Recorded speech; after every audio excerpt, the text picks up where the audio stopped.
I'm reading chapter 11, O. Henry, The Cop and the Anthem, The Twist in the Tale. Autobiographical note. O. Henry was an American writer well known for his short stories. His real name was William Sidney Porter. The Gift of the Maggie may be familiar to readers as it is often included in textbooks and anthologies. His stories often had surprise endings or the twist in the tale, as is brilliantly demonstrated in this story. The Cop and the Anthem. On his bench in Madison Square, Soapy moved uneasily. When wild geese honk high of nights, and when women without sealskin coats grow kind to their husbands, and when Soapy moves uneasily on his bench in the park, you may know that winter is near at hand. A dead leaf fell in Soapy's lap. That was Jack Frost's card. Jack is kind to the regular denizens of Madison Square and gives fair warning of his annual call. So here we have a character called Soapy, Sopy, and he is looking around and he notices that the winter is approaching fast, and he sees a card of Mr. Jack Frost's, and this man helps poor people to find shelter during winter. Soapy's mind became cognizant of the fact that the time had come for him to resolve himself into a singular committee of ways and means to provide against the coming rigour, and therefore he moved uneasily on his bench.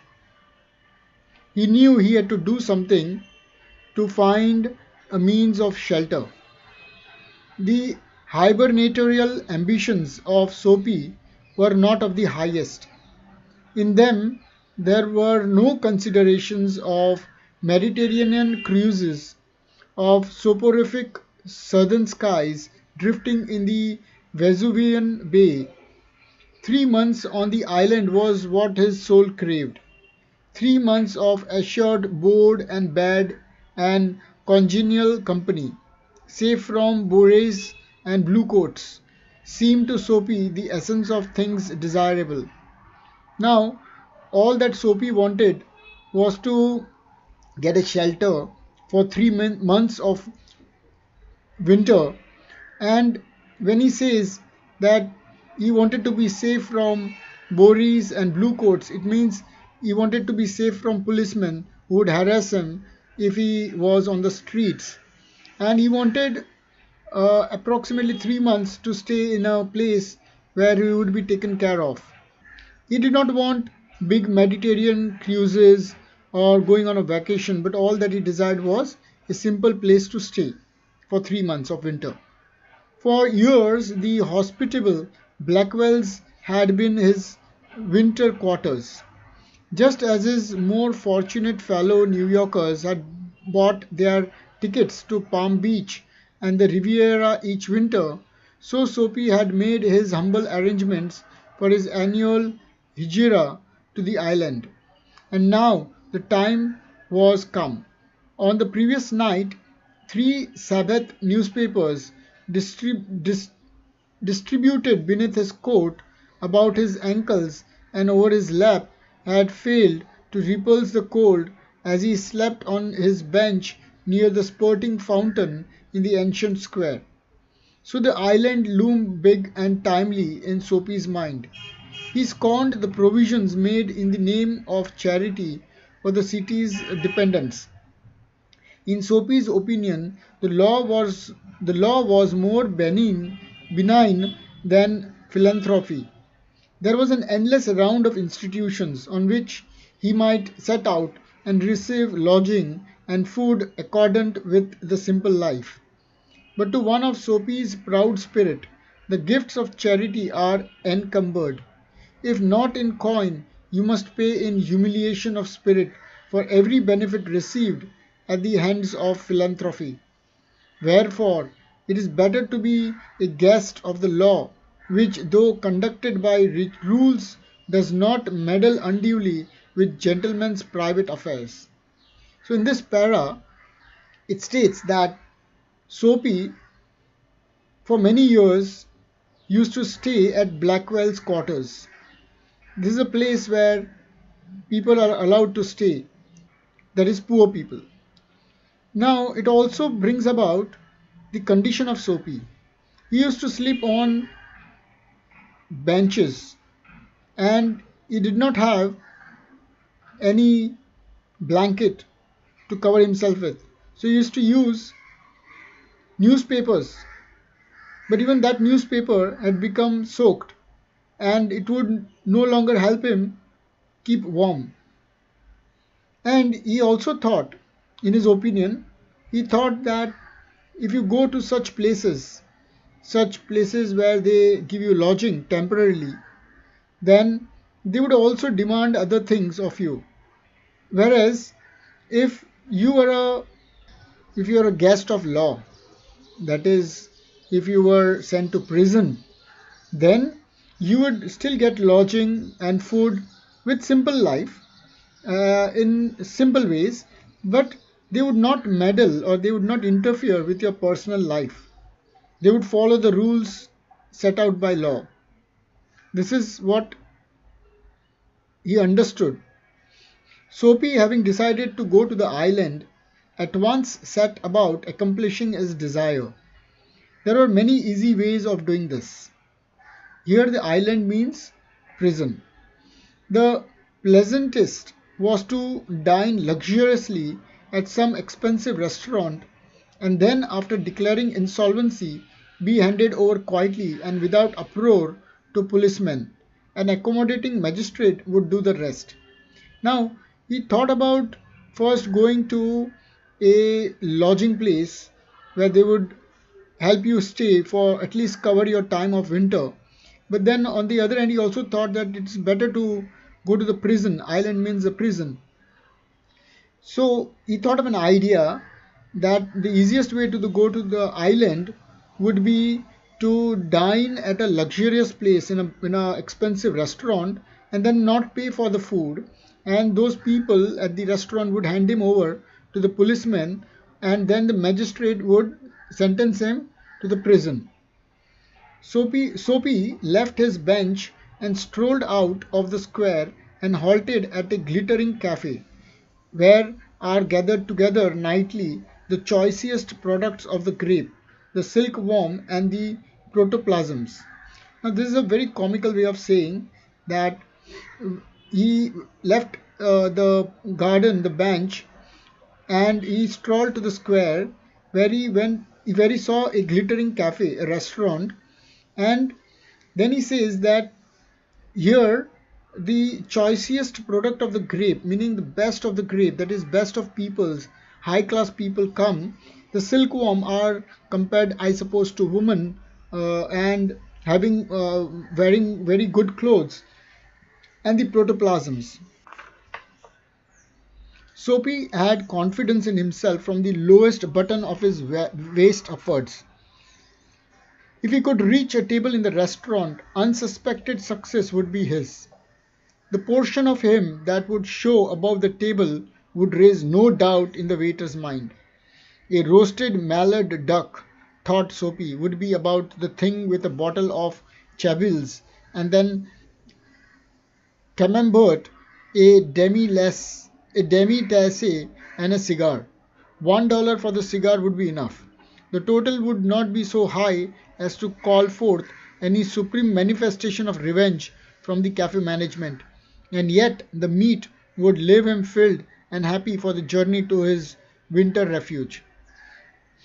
Here, Soapy was very confident that if he could just enter the restaurant and sit on the table, then although from waist down below he was shabbily dressed, but on Above that, he was very confident that if you could just go enter the restaurant and sit, the waiter would not detect anything wrong, that he was poor and he would not be able to pay, and therefore he would be kicked out. And he thought that he would order a duck and some wine and a cigar to start with, and this would not be very costly, so as to exert a revenge by the management that they would beat him up. Instead, at a very minimal cost of the dining, they would hand him over to police. But as Soapy set foot inside the restaurant door, the head waiter eye fell upon his frayed trousers and decadent shoes. Strong and ready hands turned him about and conveyed him in silence and haste to the sidewalk, and averted the ignoble fate of the menaced mallard. But as soon as he came near the inside of the restaurant door, the head waiter saw him and his trousers and the shabby shoes that he was wearing, and he was immediately turned out and told to get out of the restaurant. So it did not escalate into violence. Soapy turned off Broadway. It seemed that his route to the coveted island was not to be an Epicurean one. Some other way of entering limbo must be thought of. Now, he knew that going to prison was not an easy way, as he first encountered in the restaurant where he was turned away. He had to think of something else, another way of doing it. At a corner of 6th Avenue, electric lights and cunningly displayed wares behind plate glass made a shop window conspicuous. Soapy took a cobblestone and dashed it through the glass. People came running around the corner, a policeman in the lead. Soapy stood still with his hands in his pockets and smiled at the sight of brass buttons. Now, he thought that should be some other easy way to go to prison. So he saw a shop which had a glass window, and he picked up a big stone, and broke the glass with the stone. He threw the stone at the glass, and the glass shattered. People around came running, and a policeman was also there, who also came along. And Soapy was standing there still, and he had his hands in his pocket. Next, where is the man that done that? Inquired the officer excitedly. Don't you figure out that I might have something to do with it? Said Soapy, not without sarcasm, but friendly as one greets good fortune. The policeman came and inquired, who broke the glass? Where is that person? He asked Soapy. Soapy said, don't you think it must be me who must have done this? The policeman's mind refused to accept Soapy even as a clue. Men who smash windows do not remain to parley with the law's minions. They take to their heels. The policeman saw a man halfway down the block running to catch a car. With drawn club he joined in the pursuit. Soapy, with disgust in his heart, loafed along, twice unsuccessful. The policeman, when Soapy told him that it could be me who must have broken the glass, the policeman thought anybody who would uh, take law in his hands would run away from the policeman at the sight of the policeman. So this person, Soapy, is still remaining there, so he is not the culprit. So he refused to accept what Soapy was saying, and meanwhile he saw somebody running to catch a cab, and he thought that person must be the one who must have broken the glass, and he ran after that person to catch him. Soapy thought it was his bad luck. Twice he tried and twice he was unsuccessful. On the opposite side of the street was a restaurant of no great pretensions. It catered to large appetites and modest purses. Its cook Its crockery and atmosphere were thick, its soup and napery thin. Into this place Soapy took his adhesive shoes, and telltale trousers without challenge. At a table he sat and consumed beef steak, flapjacks, donuts, and pie. And then to the waiter he betrayed the fact that the minutest coin and himself were strangers. Now, after being unsuccessful twice, he saw another restaurant which was of a very low grade quality. That is, it a lot of poor people used to visit that restaurant, and the food was also very inexpensive. The crockeries and the atmosphere was thick, means there are many people around, and but at the same time the soup and the napery thin. That is, the food was of very low quality. He went there, had he sat there, he consumed beef steak, flapjacks, donuts, and pies, and then he told the waiter that he does not have any money to pay for the food. Now, get busy and call a cop, said Soapy, and don't keep a gentleman waiting. Then he told the waiter that go and call a cop, don't make me wait.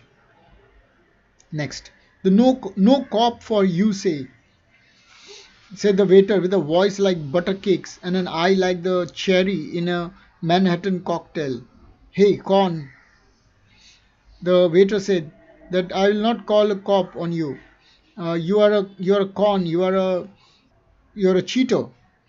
Neatly upon his left ear on the callous pavement, two waiters pitched Soapy.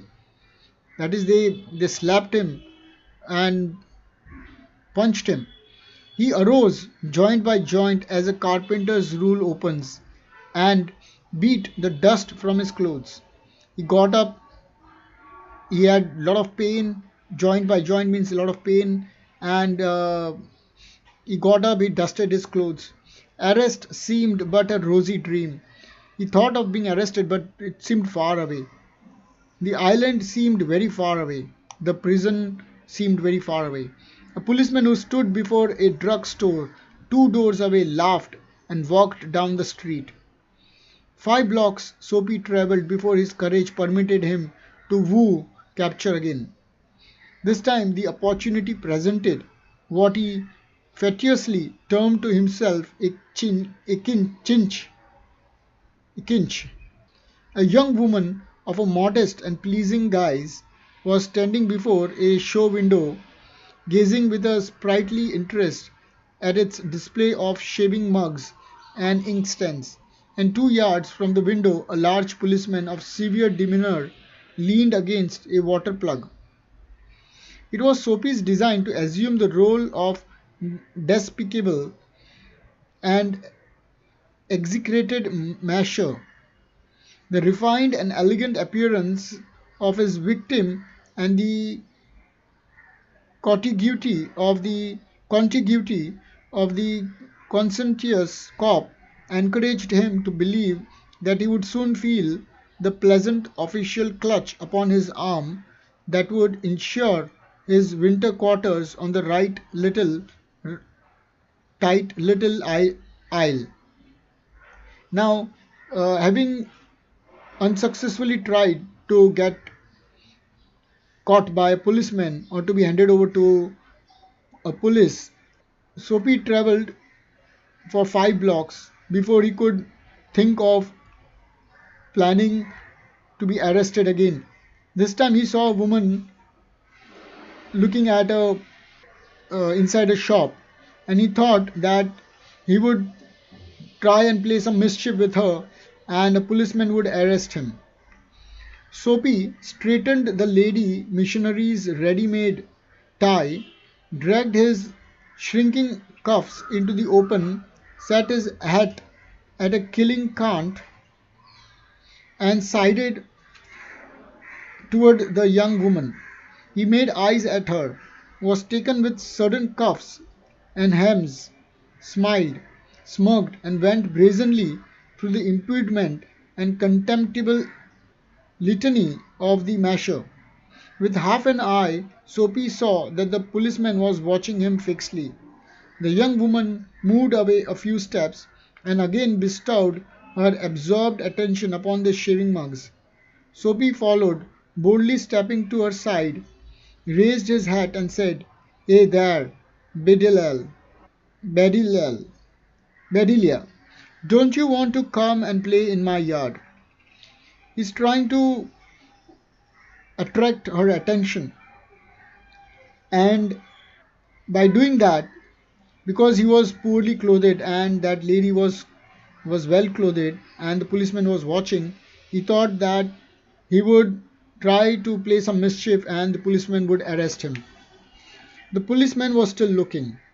The persecuted young woman had but to beckon a finger, and Soapy would be practically en route for his insular haven. Already he imagined he could feel the cozy warmth of the Staton house. The young woman faced him and stretching out her hand caught Soapy's coat sleeve. "Sure, Mike," she said joyfully, "if you will blow me to a pail of suds. I would have spoke to you sooner, but the cop was watching." Now it seems that lady was a prostitute, and here too it seems he failed because she somehow said, "Yes, we would go around if you pay me money for that." With the young woman playing the clinging ivy to his oak, Soapy walked past the policeman, overcome with gloom. He seemed doomed to liberty. At the next corner, he shook off his companion and ran. He halted in the district where by night are found the lightest streets, hearts, vows, and librettos. Women in funds and men in green coats moved gaily in the wintry air. A sudden fear seized Soapy that some dreadful enchantment had rendered him immune to arrest. The thought brought a little of panic upon it, and when he came upon another policeman lounging grandly in front of a transplendent theatre, he caught at the immediate straw of disorderly conduct. Now, as he was walking, he thought that there's some kind of magic which is not allowing him, some kind of dreadful magic which is not allowing him from getting arrested. On the sidewalk, Soapy began to yell drunken gibberish at the top of his harsh voice. He danced, howled, raved, and otherwise disturbed the welkin. Now he thought that if he disturbs the peace, the public peace in the garden, the policeman would arrest him. The policeman twirled his club, turned his back to Soapy, and remarked to a citizen, "This one of them Yale lads celebrating the goose egg they gave to the Hartford College. Noisy but no harm. We have instructions to let them be." Here the policeman saw Soapy dancing and talking rubbish and showing as if he is drunk, and started shouting at the top of his voice. But the policeman did not do anything, and in fact he told another passerby that they have instructions not to harm anyone, because not to arrest or not to stop anyone from celebrating. Disconsolate, Soapy seized his unavailing racket. Would never a policeman lay hands on me? In his fancy, the island seemed an unattainable Arcadia. His button, his, he buttoned his thin coat against the chilling wind. Soapy thought that it seems that no policeman would arrest him, and then his his desire of going to the island would not be attainable. He muttered against the men who wear helmets and carry clubs because he wanted to fall into their clutches. They seemed to regard him as a king who could do no wrong. At length, Soapy reached one of the avenues to the east where the glitter and turmoil was but faint. He turned his face towards Madison Square, for the homing instinct survives even when the home is a park bench. From there on, he moved to Madison Square and into a garden where he thought that he would sleep on the park bench.